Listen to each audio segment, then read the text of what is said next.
우리에게 주신 하나님의 말씀은 빌립보서 1장 15절에서 18절 말씀입니다.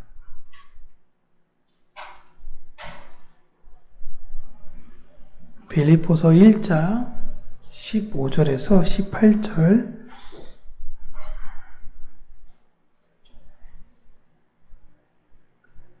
우리 함께 읽겠습니다.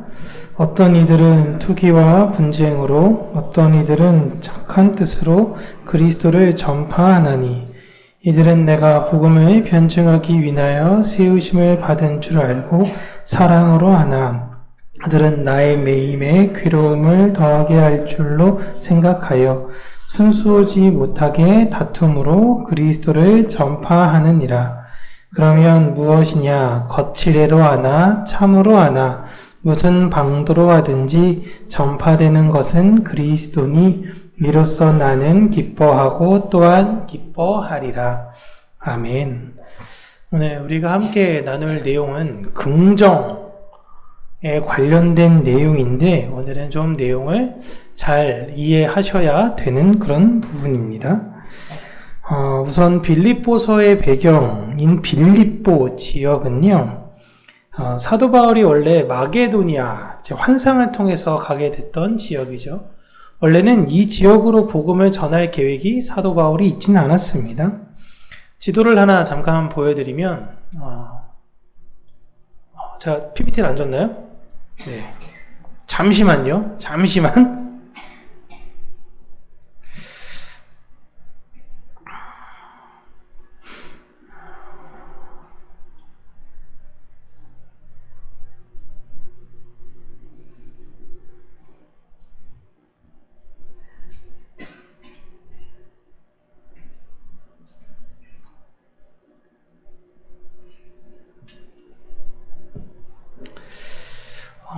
사도 바울이 원래는 유럽 지역, 그러니까 서쪽으로 계속 복음을 전해서 땅끝인, 지금으로 따지면 이제 포르투갈, 스페인, 영국 그쪽으로 가게 되면 이제 복음이 다 끝까지 전하는 것일 거야 라고 생각을 했던 것이에요. 사도 바울은 지구가 둥글었는지 평평했는지 그거 잘 모르죠. 근데 본인들이 알고 있는 상식에 있어서 끝은 바로 포르투갈, 영국, 거기가 끝이었습니다. 땅끝까지 복음을 전하려고 했던 사역을 하려고 하는데, 꿈에서 자꾸 그 사역이 하는 중간에 막히게 되는 거예요. 도대체 왜 이렇게 복음을 전하려고 그러는데 막힐까? 어느 날 잠을 자는데 꿈에서 마게도니아 사람들이 나타나서 우리를 도와주세요 라고 손짓하는 것입니다. 그리고 나서 바울은 하나님의 뜻이 서쪽이 있는 것이 아니라 동쪽이 있는 것이구나 라고 생각을 하고 동쪽으로 방향을 전환해서 갑니다. 그곳이 빌립보 지역이에요. 그 빌립보에 도착해서 안식일에 강가에 하나님께 기도하러 나온 이방 여인 자주장사 루디아를 만나고 그에게 예수님을 전하고 그가 예수님을 믿게 되죠. 이 루디아라는 사람은 굉장히 신기한 사람입니다. 먼저 이방인으로서 저 지역, 예루살렘과 정말 동떨어진 저 지역에서 하나님을 믿었던 사람이에요. 그리고 부자였습니다. 그 여자로서 장사까지 했던 사람이에요. 굉장히 독특한 이력이 있는 사람입니다. 머리도 비상하고 모두가 이방신을 믿는 지역에서 하나님이 진리라고 믿었던 부자인 여자. 이 사람이 바로 루디아라는 사람입니다. 이 사람을 가장 먼저 빌립보 지역에서 만나서 예수님을 영접하게 합니다. 이렇게 바울의 사역은 빌립보에서 무언가 좀 잘 될 것처럼 보였어요. 근데 이내 귀신 들린 여자가 바울을 따라다니면서 이 사람은 하나님 보내신 사람입니다. 이 사람 말을 들으셔야 합니다. 라고 자꾸 이야기하는 거예요. 처음에는 그러려니 하고 그냥 계속 쫓아다니기도 줬는데 계속 맨날 며칠 쫓아다니니까 그 귀신을 쫓아내버립니다. 그러자 그 여자로 장사를 했던 사람들이 이제 수입원이 끊기니 사도 바울을 고발하고 감옥에 갇히게 되죠. 그 감옥에서 바울과 실라는 기도와 찬송을 하게 되고 지진이 발생되고 감옥이 다 부셔졌습니다. 그때 간수장은 잡혔던 바울과 실라가 도망간 줄 알고 그 책임에 의해서 자신이 자살하려고 했었어요. 그때 바울이 죽으려고 했던 그 간수장을 말리면서 했던 유명한 이야기, 우리가 복음 전도할 때 가장 많이 쓰이는 구절, 주 예수를 믿으라, 그리하면 너와 네 집이 구원을 얻으리라. 이 이야기를 하고 간수장과 온 집안 사람들이 예수님을 구주로 영접하게 되었죠. 이렇게 루디아와 간수장 집안 사람들로 인해 빌립보에 처음 교회가 생기게 되었습니다. 그런데 이 둘의 지위를 보면요, 루디아라는 사람은 부자라고 말씀드렸죠. 간수장도 나름 사회에서는 어느 정도 위치에 있는 사람입니다. 그러다 보니 이들이 복음을 전하는 경우에 사람들도 관계전도를 따지면 되게 비슷한 위치, 비슷한 지위를 가진 분들의 것이에요. 그러다 보니 빌립보 교회에는 나름의 지식과 지위가 있는 사람들이 많이 들어오게 되었습니다. 그들은 교회에서도 자신의 과거의 지위를 누리려고 하는 사람들도 함께 있었어요. 또 바울이 이곳에서 처음에는 빌립보 교회 사역을 열심히 하다가 다른 곳으로 또 떠날 때에 바울을 직접 만나고 바울을 통해서 복음을 들은 사람들도 있지만 바울이 복음을 전수한 사람들에 의해서 복음을 들은 사람들이 더 많았습니다. 그러다 보니 한 번도 보지 못했던 사도 바울이라는 사람보다도 나를 양육해줬던 사람들에 대한 권위가 더 높았던 거예요. 그러다 보니 가르쳤던 그들에게 있어선 교만이 싹트게 된 것이죠. 그들은 이제 자신의 영향력을 바울을 뛰어넘어서고 싶었던 것입니다. 이러한 상황을 사도 바울이 듣게 되었습니다. 그런데 바울이 지금 어떤 상황이냐? 이제 자신의 문제로 인해서 황제에게 직접 고발장을 올렸어요. 로마 시민이었던 사도 바울은 황제에 의해서 직접 재판을 받아야 하는 것을 기다려야 되는 상황이었습니다. 그렇기에 일반적인 다른 사람들과 달리 가택에 연금되어져서 그 재판을 기다리고 있었어요.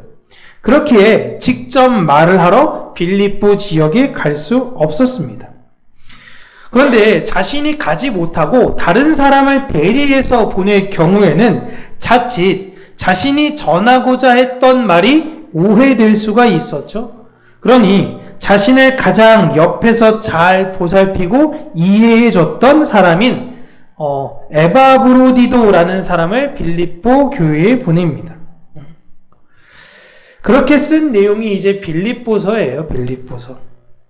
오늘 본문을 우리가 쉬운 성경으로 같이 읽어보시면요, 바울의 심정이 조금 더 이해하기 쉬우실 것입니다. 우리 15절부터 18절 쉬운 성경으로 같이 한번 읽어볼게요. 그 중에 어떤 이들은 나를 시기하고 질투하는 마음에서 복음을 전하는 자들도 있습니다. 그러나 돕고자 하는 순수한 마음으로 전도하는 사람들도 많이 있습니다. 순수한 마음을 가지고 돕는 사람들은 하나님께서 나를 복음을 지키는 일에 힘쓰도록 부르셨다라는 사실을 알고 사랑으로 복음을 전하는 일에 애쓰고 있습니다. 그러나 그렇지 않은 사람들은 이기적인 마음으로 자신을 높아지기를 원하는 뜻에서 또 감옥에 있는 나를 속상하게 하려고 더 열심히 그리스도를 전합니다. 하지만 그들이 내 마음을 속상하게 한다 해도 개의치 않습니다. 그들이 어떤 마음으로 전하든지 간에 중요한 것은 바로 그리스도가 전파되고 있다는 사실입니다. 나는 이것 때문에 기뻐하며 앞으로도 계속 그러할 것입니다. 아멘. 이 사람들이 지금 복음을 열심히 전하는 동기가 뭐냐? 사도 바울이 지금 교회에 대한 권위를 가지고 황제에게 직접 이 내용에 대해서 이야기하려고 해요. 근데 빌립보에서 계속 이것이 문제가 되다 보면 사도 바울이 재판을 받을 때 불리할 수 있습니다. 이 사람들이 그걸 모르는 게 아니에요.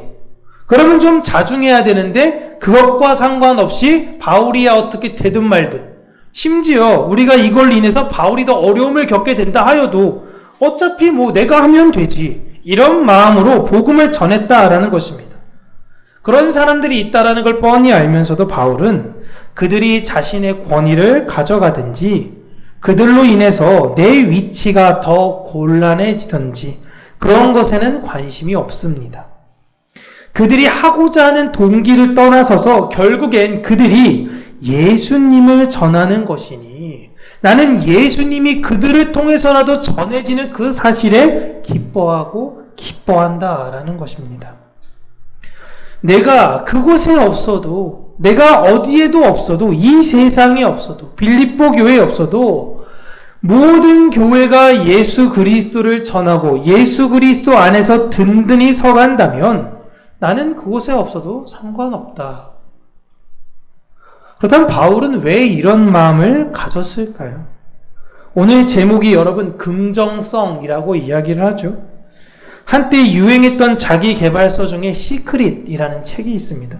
그리고 교회 다니시는 분들은 많이 들어봤겠지만 조엘 오스틴 목사의 긍정의 힘, 이런 책들은요 보면은 결국은 얘기하는 게 다 똑같아요. 시크릿 같은 경우에는 생각에 힘이 있다, 이 에너지가 있어서 계속 생각을 하게 되면 그 에너지가 결국엔 상대방에게 아니면 내 원하는 목적에 전달이 돼서 그것이 나에게 다가오게 된다, 끌어당기는 힘이 있다, 이 이야기를 하는 거예요. 이게 긍정의 힘도 마찬가지입니다. 아침에 거울을 보면서 뭘 하면서 부정적인 생각을 버려라, 긍정적인 생각을 계속해야 된다라는 것이죠. 요즘 뇌과학이 발달되면서 이러한 내용들이 더 힘을 얻고 있습니다. 긍정적인 생각을 하셔야 됩니다. 우리 뇌는 긍정과 부정을 이해하지 못합니다. 그러니까 긍정적인 생각을 계속 하게 돼야 되는 거예요. 그런데 사도 바울은 그것을 긍정이라고 이야기하고 있지 않습니다. 사도 바울이 그런 긍정의 힘을 갖고 있어가지고 지금 이런 상황에서 나는 긍정의 힘을 발휘할 거야, 긍정적 생각을 해야지, 결국엔 하나님께서 나를 도우실 거야, 하나님께서 나를 지키실 거야, 이런 막연한 생각을 가지고 그걸 긍정이라고 이야기하고 있는 것이 아니에요. 하나님은 그분의 위대한 계획이 있으시고 그 계획 안에 보잘것없어 보이는 나를 지금 참여하고 있다, 참여하고 나를 하나님의 그 계획 안에 넣으셨다라는 게 믿는 게 긍정이에요. 굉장히 중요합니다. 난 이렇게 되는 뜻대로 갈 거야, 나는 긍정의 생각을 하면 하나님이 나를 도와주실 거야, 이게 긍정의 힘이 아니에요.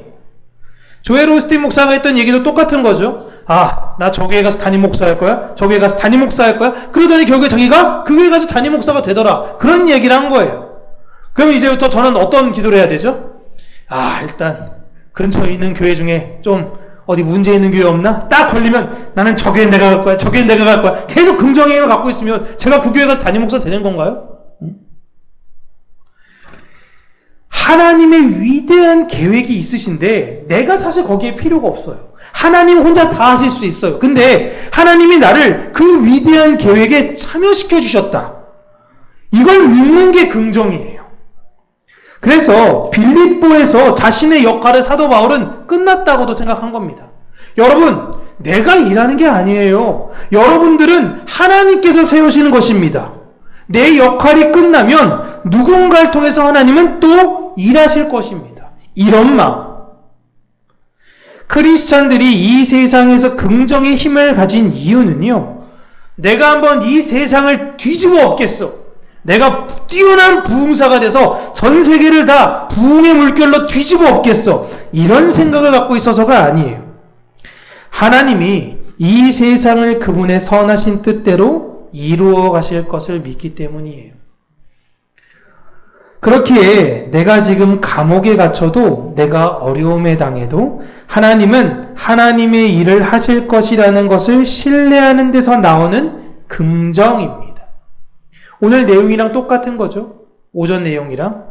이해할 수 없는 일들. 하지만 하나님은 하나님의 일을 하실 것이야. 그리고 그 하나님의 일은 언제나 옳으시고 선하셔. 그걸 믿기 때문에 긍정이에요. 누가 내 자리 뺏어가면 어떡하지? 아, 나 담임 목사 계속 해야 되는데 큰일 났네. 나보다 더 설교 잘하는 사람 어떡하면 나 큰일 났네. 이거 어떡하냐? 내쫓아야겠다. 누가 내 자리 가겠다라는 게 그렇게 중요한 게 아니에요. 나는 여기까지 하라 그랬으면 그냥 여기까지가 내 역할인 거예요. 하나님께서 윤바울에게 평강교회에서 여기까지가 네 사역이야. 한 게 여기까지가 내 사역인 거예요. 교회는 예수 안에 있기에 기뻐하고 예수 안에 있기에 감사한 자들이지 예수가 없으면 아무것도 아닌 존재들입니다. 우리를 기쁘시게 만들고 우리를 감사하게 만드신 그 예수를 기억하는 우리 평강교회가 되기를 바랍니다. 기도하겠습니다.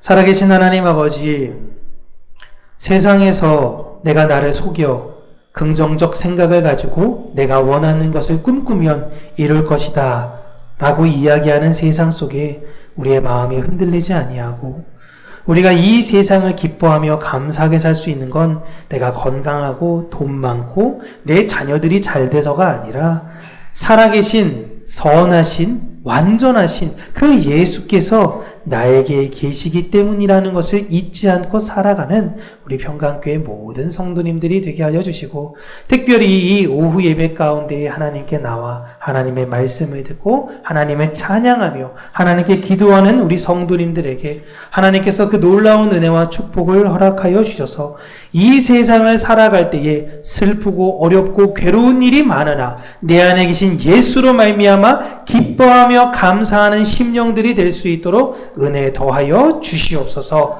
예수님 이름으로 기도합니다. 아멘.